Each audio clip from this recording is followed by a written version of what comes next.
important, actually, people like, if you watch the other guys like Kim Collins, he also had a quite long longevity. But I think for me, mostly was the fact that I wouldn't change what is working.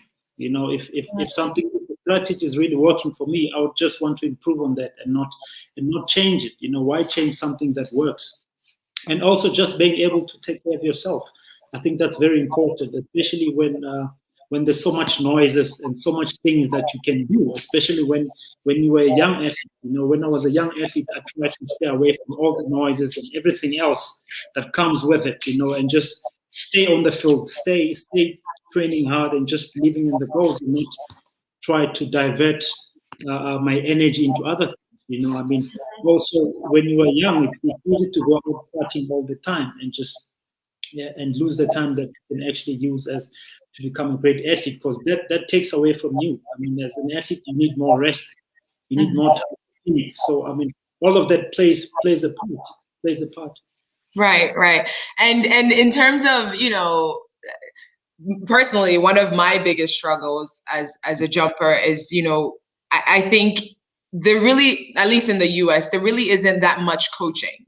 Right. And so a lot of the things that I had to learn, I had to kind of figure that out on my own. And I'm not sure if, I know you had your coach, but did you stay with the same coach throughout your career? And was there any point in time where you had to figure this stuff out on your own as well?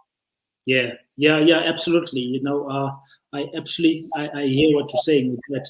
When in 2008, a lot of people don't know this, I actually went to the Olympic Games without a coach. And wow. when I won that silver medal, I didn't have a coach. You didn't have a coach. So it was a little bit hard, But thinking of all the past years before that, a lot of work was done, and the hunger. I had a lot of hunger, and I knew what I had to do to be able to perform and just. There was a lot of belief in myself. I knew that I was able to do something, So many months prior to the Olympic Games, myself and my coach had parted ways, So I was just thinking, this is an Olympic year. What am I going to do, But I had to just use the experience that I had from the previous years. I was just coming out of 2007 at the World Championships, where I was 5th in that heated long jump final, where Andrew Howe, Evan Saladino, Dwight Howard was in the field. That was crazy. I just came from that. And going into the Olympic Games without a coach was quite difficult, but I was able to figure out some things myself and just stay positive. So, going back to that point, how did you maintain your mental resilience, like not having a coach and knowing, I think at least your generation of jumpers, you guys were dominant. It was one of those where I feel like more so now we have a couple of people that we know are going to be in the top, whereas you guys had a collection of jumpers that it could be anyone's day at any time. So how did you maintain that mental strength, to go into the competition and medal, knowing you didn't have it wasn't easy, I have to say, to be able to go through something like that. I don't think it will be easy for any athlete. We athletes, especially us jumpers, you must have a coach right next to you.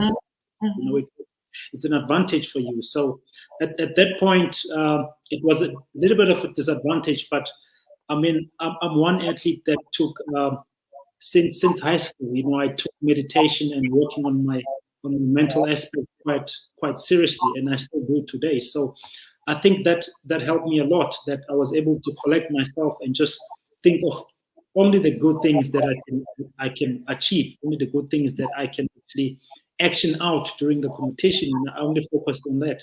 And in the qualification rounds, I think I qualified. Back then we were only taking 12 guys into the finals. Yeah. It's unlike today where they only take 9. Back then we were only taking 12 guys into the finals, and I qualified 11th. Going into the finals, So we go back to the hotel room and you're thinking, do I stand any chance here? Or you go back and you say, no, tomorrow is a new day, I gotta fight more. Wow.